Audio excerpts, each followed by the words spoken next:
Hey everybody, welcome back to another episode of Project ATM Star.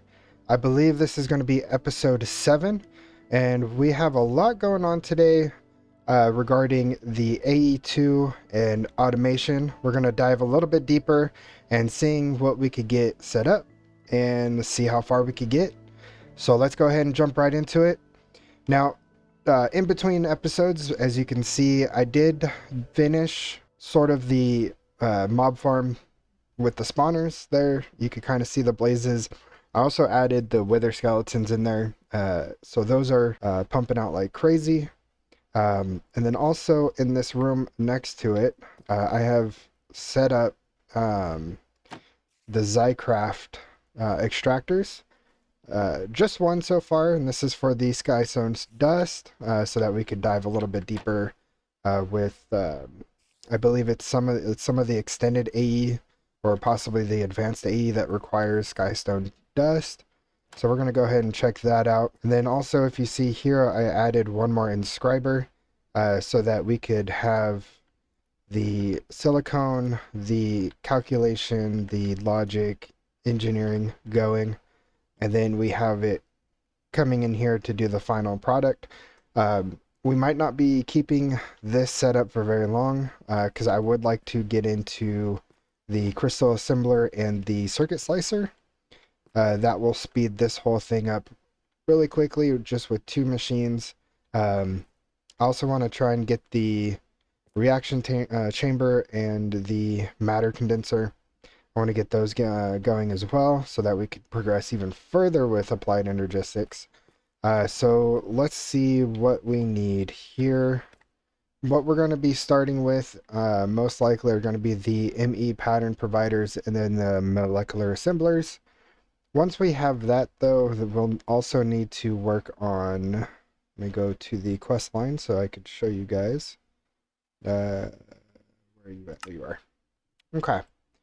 So what we're going to do is we're going to expand further into this. We're going to get to the point where we get storage components. Especially the 256K storage component, because we are going to need one of those for the matter condenser so that we could get the matter balls, which then eventually we could get the singularities. The singularities, they're used in a lot of different things, and it does require a lot of items to be able to create a singularity. As you can see, it takes 256,000 items to be voided to make one singularity. Usually, what a lot of people do is they'll attach it to like a water source, and it will delete, well, an infinite water source, and it will delete that off and eventually create a singularity and continue going off of that, saying that it's an infinite supply of water. So we're going to do something of that sort. I'm not sure if it's going to be with water or if we're going to use something else. It just depends on what we could use that is the quickest. Now with the singularities, what that will allow us to do eventually is get into the assembler's matrix and the quantum computer, which are two massive multi-blocks for like advanced and extended AE, which takes over majority of the like the CPU processing and the auto crafting capabilities that you would normally start with like the ME pattern providers and the molecular assemblers. This basically turns your system into like a supercomputer, and it moves really quickly. But that's going to be later down the line. We are nowhere near having the capabilities of creating that. Matter of fact, if you come in here, let's go ahead and hold G to open up the AE2 help guide. If we come here to the extended AE introduction, right here, the first one, assembler's matrix. These are the things that we need. Not so much of the glass. I mean, you could do the glass, but you don't need it. So you'll have the assembler matrix pattern core, craft core, and speed core. And you'll make this into a giant multi-block. It tells you in here what you need and how big to make it. Normally, majority of the people that create this created in a sense of 7 by 7, so 7 long, 7 tall, 7 wide. And then the other guy is going to be down here, the quantum computer. This is another one. Again, this is a massive multi-block, and you can see here it has 256 M of crafting storage, which is a ton. You'll never need anything else beyond this. And 8 coprocessor threads.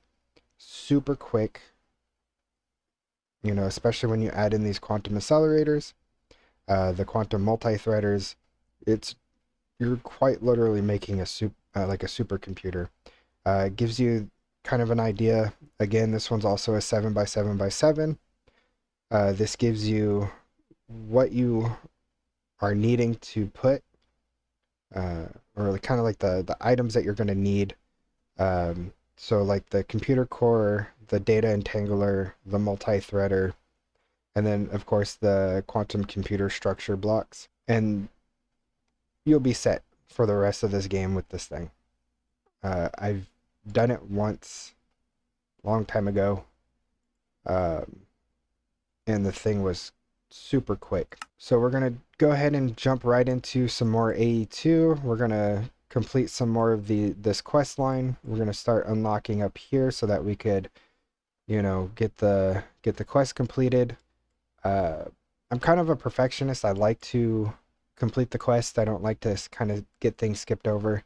If one does get skipped over, I'll end up going back and either doing the action or, crafting the item again, and then hoping that that satisfies the requirements.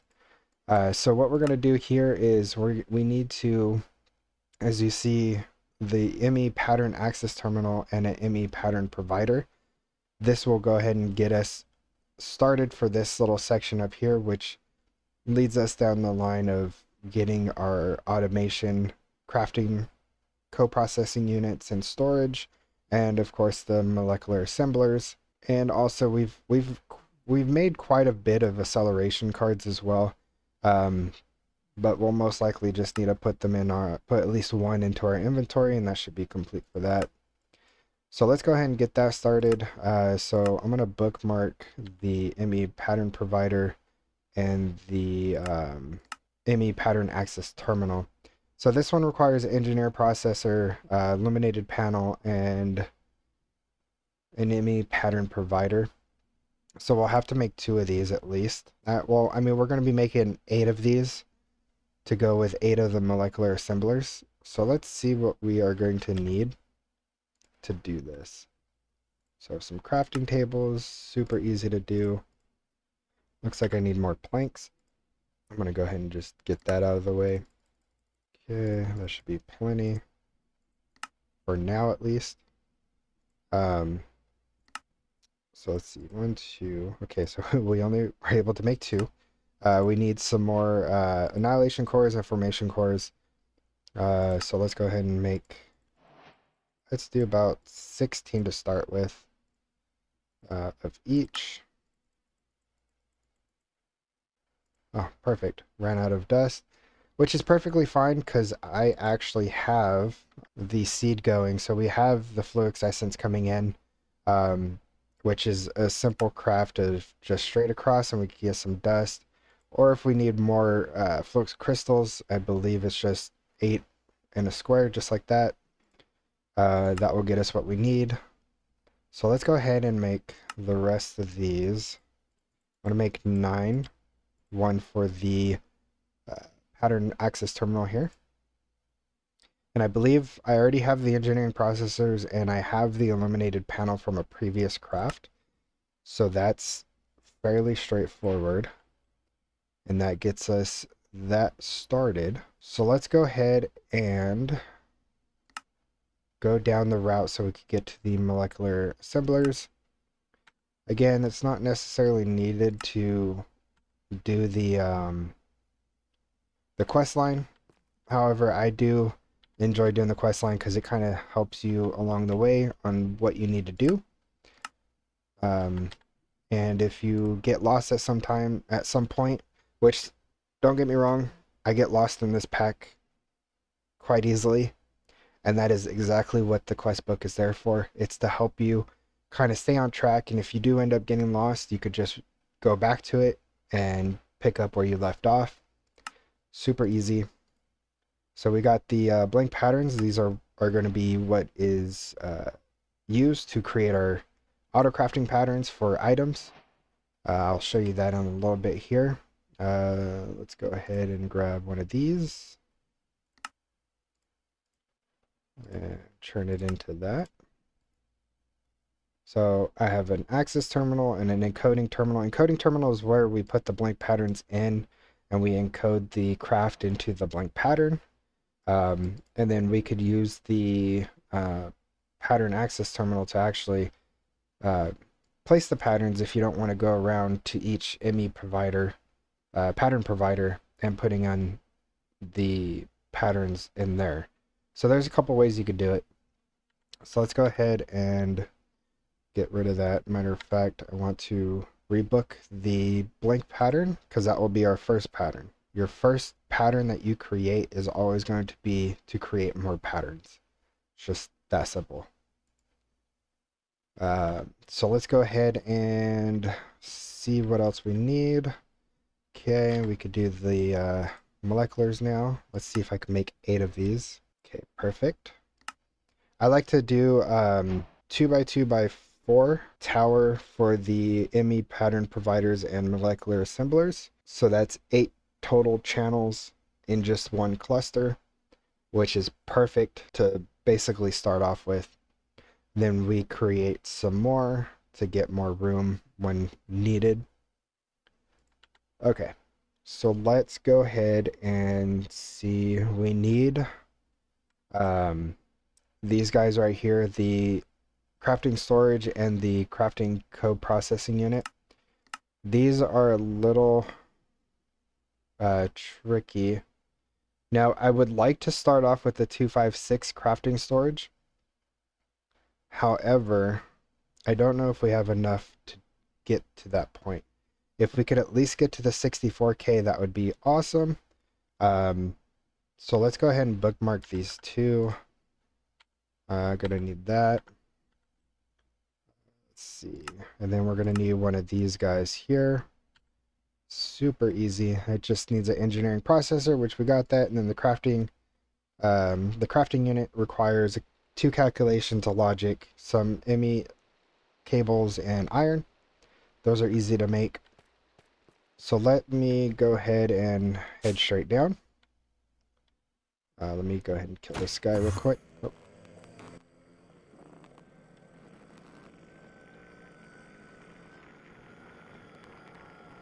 God, that is so loud.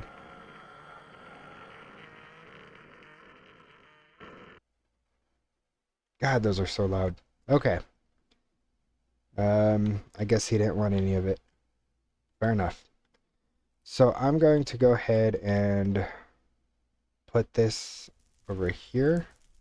So right there. The way I make this again is just a 2x2 and then I go up. Was that too close? No, I should be alright. Come on.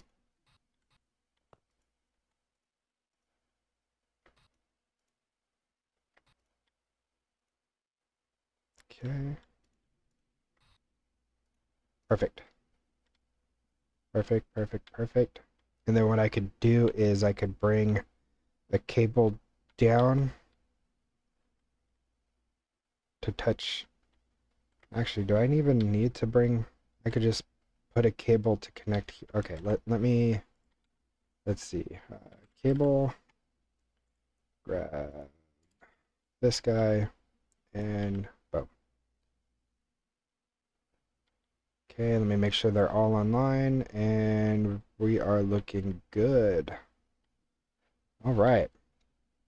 So now, when you get the resources to do so, you want to go to each one of these molecular assemblers and put in the acceleration cards. This will massively speed up the crafting process that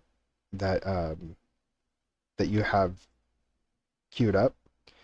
It will this is basically what the molecular assembler is basically a crafting table that's set up in an automated way. It crafts the item, spits it back into the system, and then does the next craft if it's a multi-step. So when you have these pattern providers connecting, each one of these molecular assemblers are actually being used by a single pattern provider. So say if I have 5 patterns and they're all in this one pattern provider, and that 5 patterns was to create uh, just these storage components. Well, you have 1, 2, 3, 4 molecular assemblers all having the capability of working together to create those storage components. And it's super quick. So this is probably going to be one of the most optimal ways of having your ME pattern providers and the molecular assembler setup is a 2x2x4, and this only takes up 8 channels because each pattern provider is a channel. It does not recognize the molecular assemblers. So as long as the pattern providers have, there he is, has a channel, everything should work.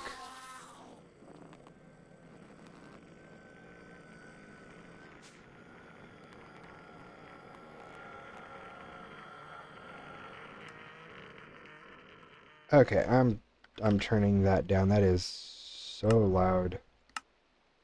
That is beyond loud.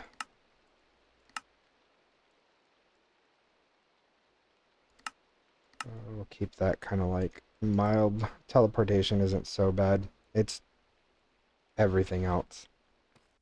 Okay. So once we get into the dense cables and smart cables, I'd be replacing all these regular ME cables just to be just to have more going on. Because with each side of the ME controller faces could hold 32 channels. And these cables right here could only carry 8 channels. So we are only using a portion of this face. Now, if we put a dense cable on here and then branch off with smart cables to the point where we could have 8 channels up, 8 channels down, 8 channels left and right, that will be able to utilize this one whole face. So that is going to be the game plan once we get into those cables, which we might be able to do today. I'll have to see where we're at with the resources on that. But so far, I just kind of want to get the automation going for the crafting. And let's go ahead and head back to the top because we need to put these down.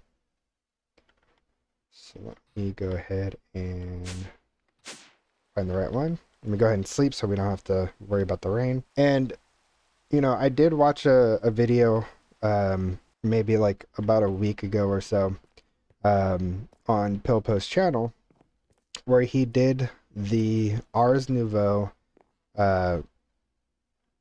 weather changer and the Ars Nouveau day cycle where if it detects nighttime, it will force it back to daytime. And same goes for the weather. If it detects that it's starting to rain, then it will clear that away and it would go back to what we have right now. So we have enough room. This is perfect. So let me go ahead and put this down and this down. Okay. So we have the crafting terminal. This is our main window. We have the pattern access terminal, which is the, as you can see here, the molecular assemblers. So let me see here. And then here's our pattern encoder. So the way this works is you put the blank patterns up here. You come over and you want to, say you want to automate this. You want to automate the entire process. So what you would do is you would click right here and it tells you encode pattern. So we're going to click that and you can see it brought the pattern or the the ingredients here, and then you just encode it to the pattern. Now, you want to do that and make sure that you have everything to make this one craft. So as we don't have the quartz glass, we'll have to set up a pattern for that. And it kind of trickles down. So now that we see that we have Certus quartz and glass, now what we're going to have to do is, one, we have to come in here and manually make more patterns, which I'm in the wrong screen. So let's scoot over. So we manually make more patterns. Okay. And then we will throw these in here. And what we can do is, since I lost the other recipe of what we were looking at, you could actually place it here in the bottom one and it resets that. So we're going to go ahead, bookmark this and bookmark the glass. And we do have this. We do have the Mystical Agriculture Certus Quartz Essence. So we can use this recipe. That's going to be also a crafting recipe. And then here's glass. So glass is going to be a little different than just doing a crafting recipe. We're actually going to come over to the smelting portion of this, and we're going to come down here to where you see sand, and then we're going to do encode pattern this way. What that will do is it'll turn into, instead of a crafting pattern, it will be a processing pattern. So let's go ahead and mark that. Now later on down the line, what you can do is if you want more glass to be smelted at once, instead of just one sand goes to the furnace, one glass comes back, what you could do is you could middle mouse click on this and you could change this to a stack and do the same thing to the glass here. And now anytime you request glass, it throws a stack of sand into the furnace and it brings back a stack of glass. So sometimes that could also speed up crafting in certain aspects of this. So kind of keep an eye on that. And also there's times where you will request, say you want a single item, but the actual craft creates more than just that one item. It's going to craft that minimum amount. So say that you wanted one plank. Well, when you turn a log into a planks, you get 4 planks. So in turn, when you auto request or have it auto craft the log down to planks, instead of getting that 1 plank, you'll get all 4. So kind of keep that in mind as well, because it's not too big of a problem. But if you don't have a storage system set up that is not reliant on item types, like kind of like this one, any item could go into any of these. It could be one of each item and it doesn't matter. But when you get into, say, like the item storage, so as you can see here, you'll be restricted to how many types you could have. And the way they explain it in the quest book is quite good. It kind of breaks it down, as you can see here. As an example, a 1K item storage cell contains only cobblestone, can hold up to 8,128 cobblestone, because 1 byte counts for 8 items. So you see here, this is 1,024 bytes. So that means if you throw a bunch of cobblestone in there, it will be able to hold up to 8 times what the byte is actually on here. So bigger the storage, the better it is. As you could see, there's the 1K, then you have 4, 16, 64, and then 256K. And this is 262,144 bytes of storage. So you have to it gives you an example, times 4 to the 4th power.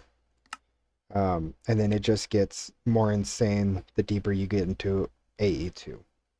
Okay, so let's go ahead and move on from that. So we have to make one of these. So let's go ahead and do that. Oh, I'm sorry. That's right. So for the processing pattern, we're going to jump back to this. So for the processing pattern, what you'll do if you want to have this automated is you'll put a ME provider facing into the furnace, and you'll put this pattern into that pattern provider. As long as that pattern provider is connected to the system, you'll be able to use that craft, and it will send the items down into the furnace, and you could have it go back into the system the same way. A lot of that could be done for the rest of these machines as well, even the inscribers, the charger,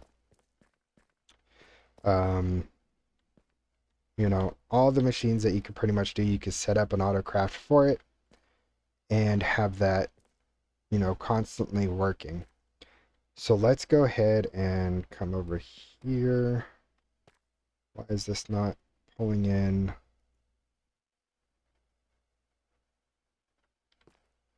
Should be pulling in.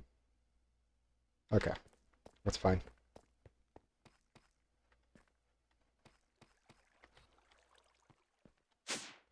Okay, so with this, what we do is we'll put the crafting patterns in here. So as you can see, we have the crafting pattern for the quartz glass, the crafting pattern for the Certus quartz dust, and the blank patterns.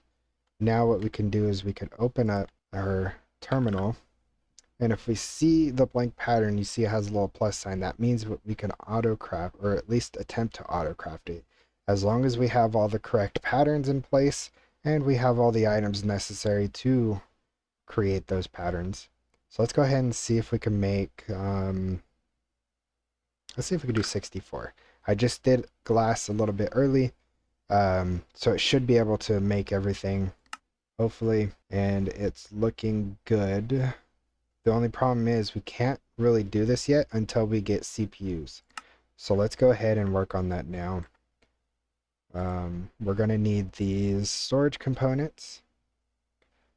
Now, just an easy way to really think about this is it will take 81 of these 1K ME storage components to make one 256K storage component. So let's see how much we could actually make of this. This takes a logic. So this has 85. Certus quartz. I think we're good on that as well. Let me make some more Certus quartz just to be on the safe side. Perfect. Put that over there, put that there. Okay. So that's 64. That's 70. So we need 11 more. Perfect. Okay. Now let's see if we could actually make the rest of this. Throw that in here. Okay, so that's 22. We are missing more quartz glass, so let's make more of that. Let's get the rest of that. That's 27. So far we're doing okay. That's 9, which makes 3 of these. If I had in the system, which then turns around and makes the 256. Perfect. Okay, so now with that, what we can do is we could actually get rid of this 64K and just go straight to this guy. Let's make one of these. And then make this guy. Okay, so I like to, for every crafting storage, I like to have 3 or 4 co-processing units. So I'm gonna go ahead and make 4 of these. It might be a little too much, but we'll see. Let's go ahead and make close to a stack of that. And then 1, 2, 3, 4. Perfect. And then 2, 3, 4. Okay. I also like to make at least 4 of these, just so I'm not having to be reliant on one single CPU. So let me go ahead and... Nope.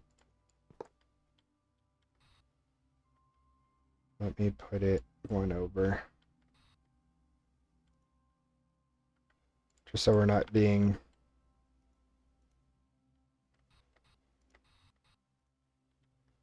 Perfect.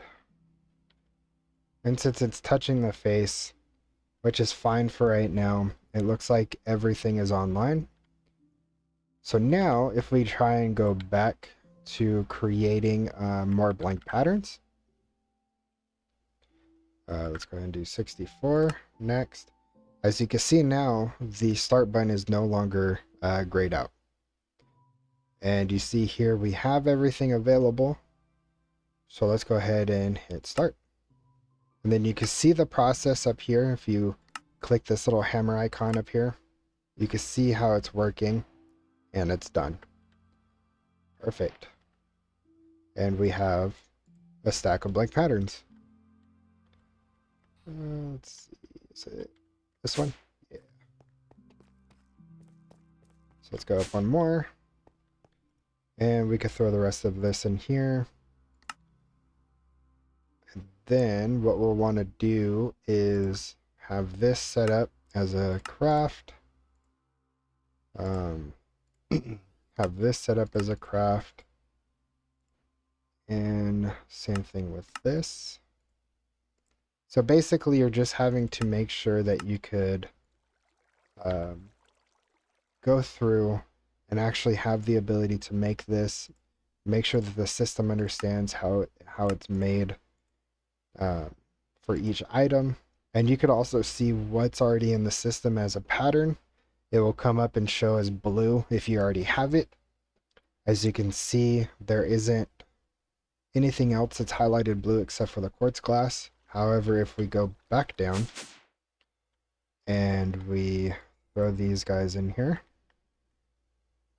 and we go back up, so molecular, so we highlight it now. As you can see, the rest of it is now blue.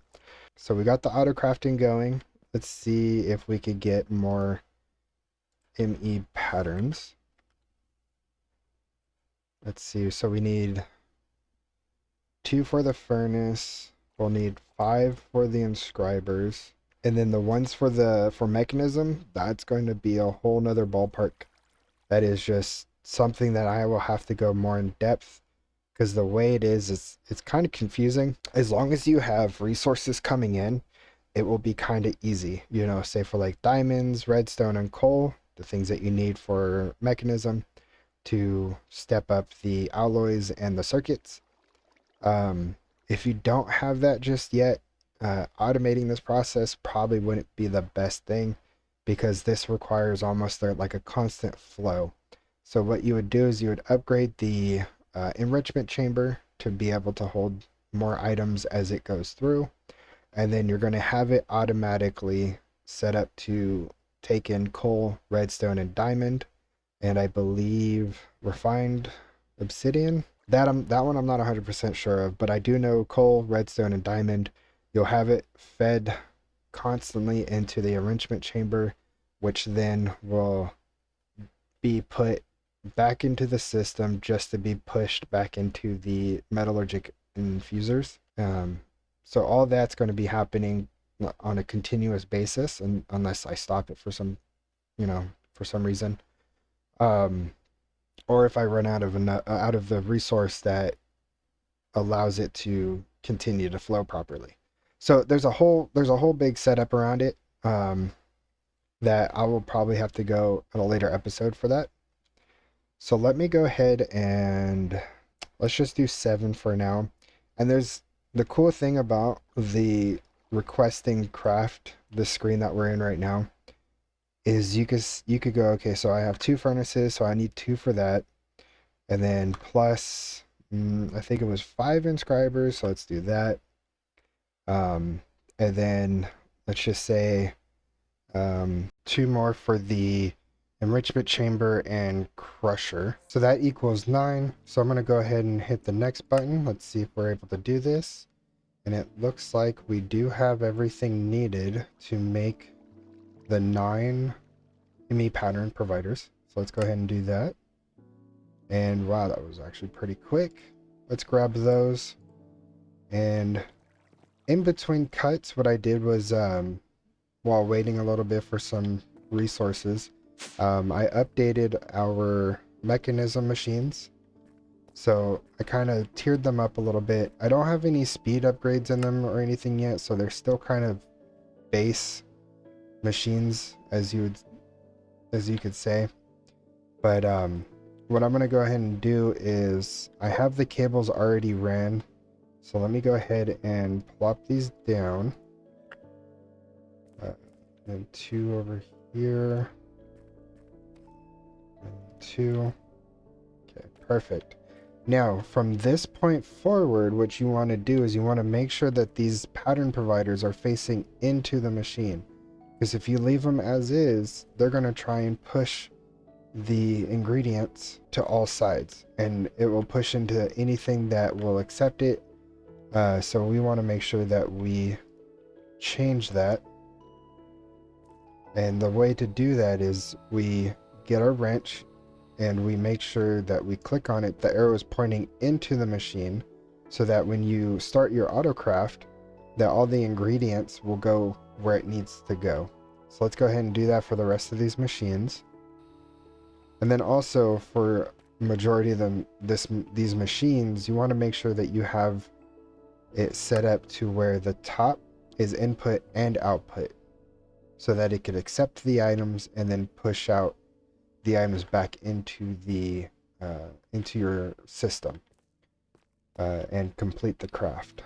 So let's go ahead and get these going. Perfect. Now I do have one pattern on me, which is the smelt 1 sand into 1 glass. So I'll go ahead and throw that here into one of the furnaces. And in between episodes, I think what I'll do is I'll set up some more pattern provider or patterns to put into each of these pattern providers. So we'll have a lot of this automated and ready to go for when we want to do crafts of any magnitude. Also, I think in between episodes, I will get to the point where I'll just have the circuit slicer and crystal assembler instead of all 5 of these inscribers. It'll just allow things to move a little bit quicker than having to wait on each of these machines. So I'll go ahead and get all that situated between episodes. I'll go over the infusing factories, or the metallurgic infusers in another episode, once we are able to get that all situated. Because again, we got to make sure that we have the resources that could handle a continuous craft for the enrichment chamber to push out the enriched carbon, redstone, and diamond, and I believe the refined obsidian. Alright, with that being said, I'm going to go ahead and end this episode off today. Thank you so much for joining me, and if you liked the video, go ahead and smash that like button and subscribe. And I believe in the next episode we are going to go into the power mod, because we definitely got to get some better power generation. So I think that's going to be the plan.